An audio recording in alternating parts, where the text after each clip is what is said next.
Welcome back. Now, a statistics-based research by a senior lecturer at the University of Ghana predicts a win for the new Patriotic Party NPP after a runoff in this year's presidential elections. The lecturer, Dr. Ezekiel Nortey, says the NPP will win with 51.7%, whilst the NDC will secure 48.3% after a second round.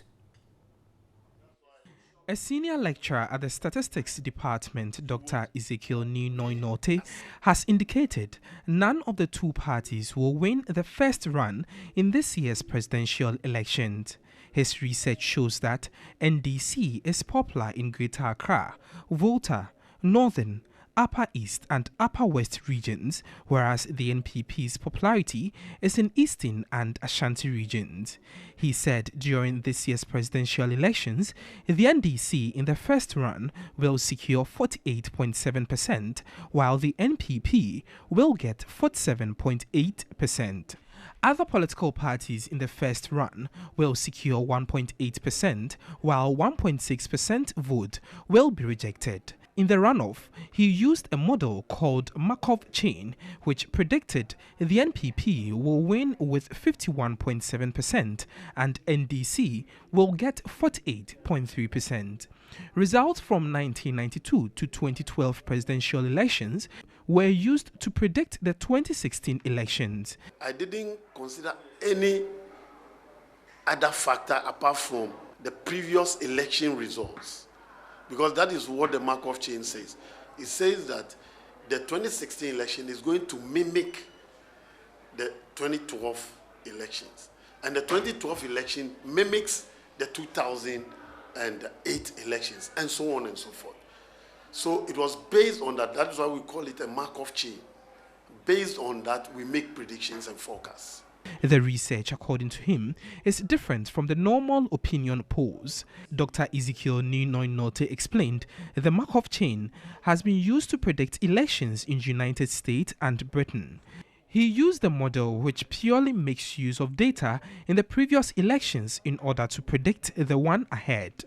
I'm using past records, and I'm not factoring in any dynamics at all.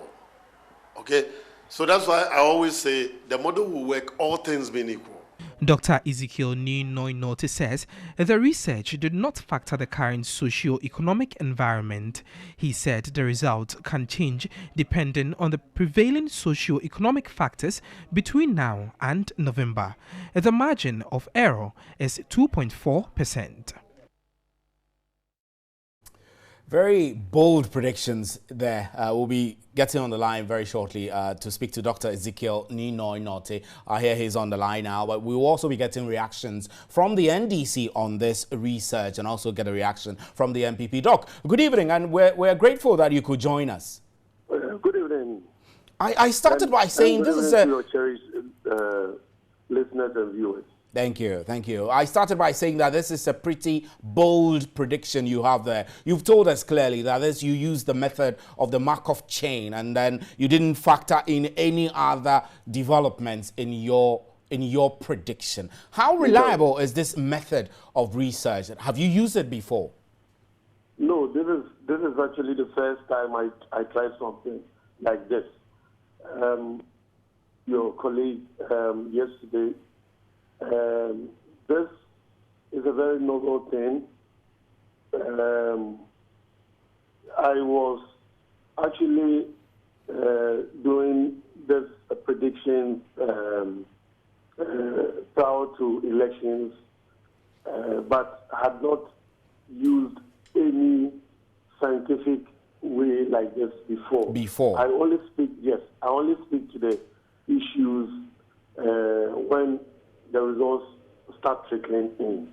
I see. So I just looked at this and I said, no, this is an opportunity that I need to look at this using the Markov chain and see whether these predictions are pretty close to the actuals. Right. I'm not familiar with this method, so I would like to go systematic to find out how you sampled whatever you use, the data you use. I need to get a clearer understanding. If you said that the Markov chain means that you let's say 2016 elections will mimic the 2012 elections, and 2012 elections mimics 2008 elections. What are the indicators within this chain that leads you to make that prediction? Because you're not just comparing, are you? No, it is not a comparison. Actually, what the Markov chain does is to build up what we call a transition probability matrix, which links the 2 years, the current year and the previous election year. Okay, so it is the foolproof data that we have in the system. That is what I use. You still haven't made it easier for us to understand. Let me make it simple. Let me ask the question in another simple way. You've told us clearly that you use purely data coming from the 2012 elections. So not only the 2012 election, but all elections. All elections. All elections, because I needed to link the subsequent years to be able to build what we call the average transition metric, to be able to get the transition probability metric. So all these are based on calculations? Yeah, they are based on calculations. And how do you determine the margin of error in this research of yours? Actually, what we did was, after we have built the model, we tested the model and used 2008 to predict for 2012, and the margin of error pretty close. It was to 2.4%. I see. Interesting. From the actual. Interesting, but what would you say to those who say, in any case, the 2012 elections were contested? The results was contested by the NPP, which the party... Basically, it was contested. But barring everything, there are results. Okay? There are results. So barring those things and certain assumptions that were made the model robust was factored into it.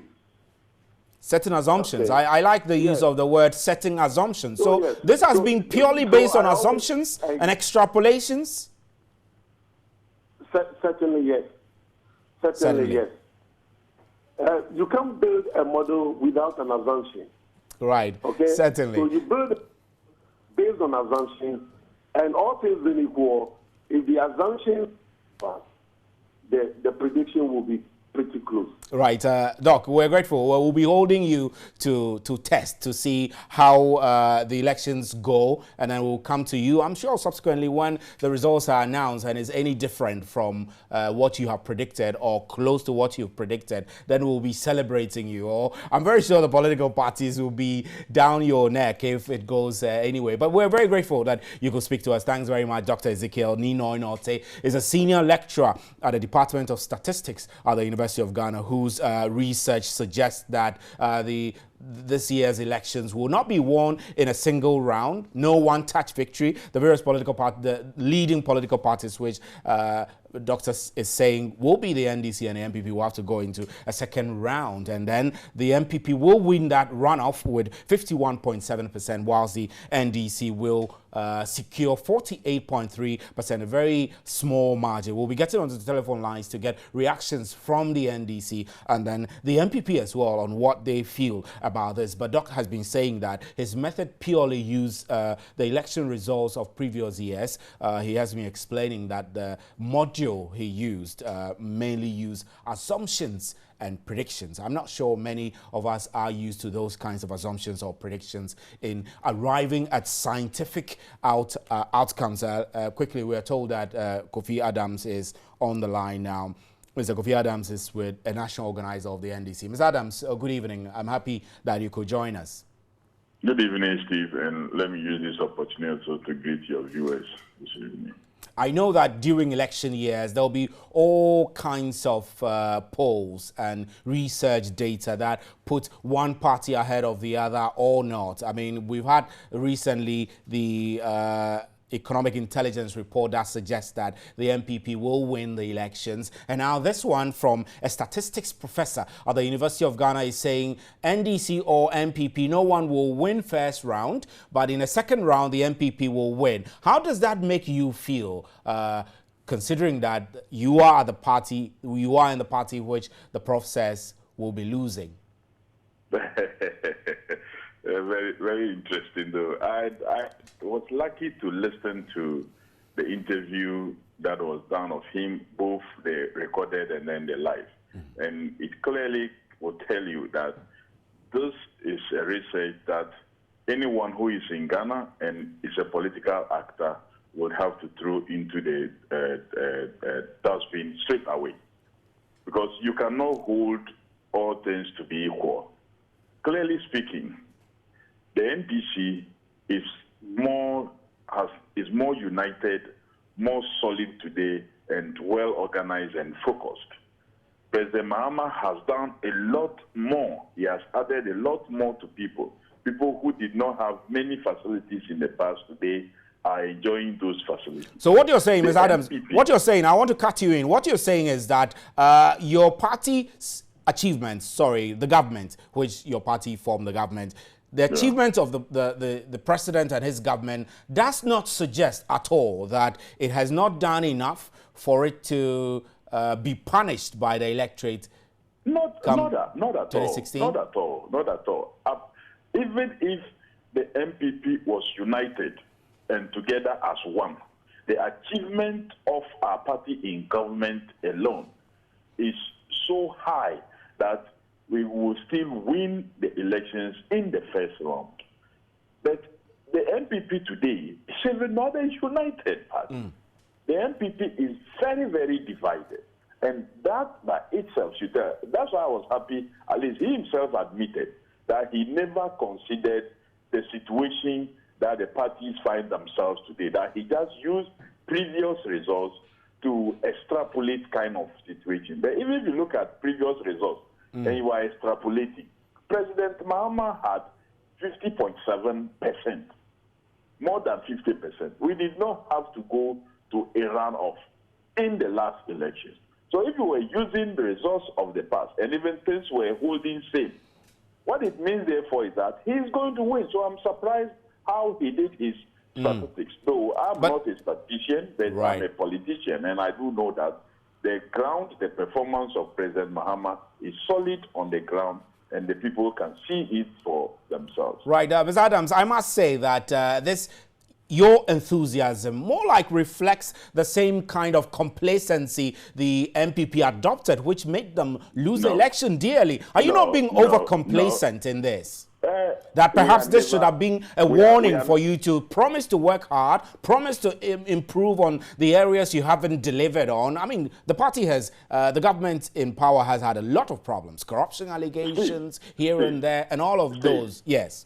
Steve. Yes. As for the matter of allegations, they will always fly around.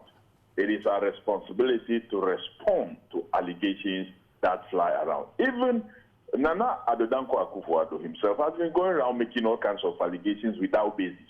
Recently, he made allegations against government about the Reach Hospital, that it was inflated by so much figure, when it was a lie that he was peddling. He has done same with the Kaswa interchange. He was peddling falsehood. He has talked about they constructing more than 30,000 kilometers of road. It was a falsehood he was peddling. All this will come because he wants boost. He thinks that he should throw mud at us. We have a responsibility to respond. We are not going to be complacent at all. As I speak to you now, the national officers are all out in the field, working, reaching out to the party to further strengthen the party on the ground. So we are not complacent at all. That because we've done so well, we should go to sleep and that will translate votes automatically. No. That's not how we are approaching the election. Right, Ms. Adams, we're grateful. But let me ask you one last question before I let you go. Would you be surprised if come November, when the elections are held, would you be surprised if it goes into a second round and if the NDC loses in the runoff? I would seriously be very, very surprised that the 2016 election, President Mahama will not win by more than 53%, considering his performance on the ground and internationally. So that is why the EIU report the last time stated clearly that even any party that wins 2016 election will be presiding over a better economy. It's because President Mahama has laid the right foundation. And somebody who has done so, why shouldn't we reward him? Right, Ms. Adams, we are grateful for your time. Thanks very much. Kofi Adams is national organizer of the NDC, telling us about his views on the research that conducted by a statistics professor, which put the NPP ahead of the NDC in a runoff elections. The professor is saying that it does appear that none of the two political parties can garner enough votes to win it one touch and will go into a runoff. And during the runoff, the NPP is more likely to win. We're getting onto the telephone lines again to speak to NPP's Martin Echoe, who is the director of elections for the party, to speak to some of these issues that have come forward. I know that so far as it's favorable statistics for the NPP, it will come out glowing. Right, we do have Martin Echoe on the line now. Mr. Echoe, good evening. Good evening, Stephen. It's been a while. How are you, sir? I'm well, and thank you.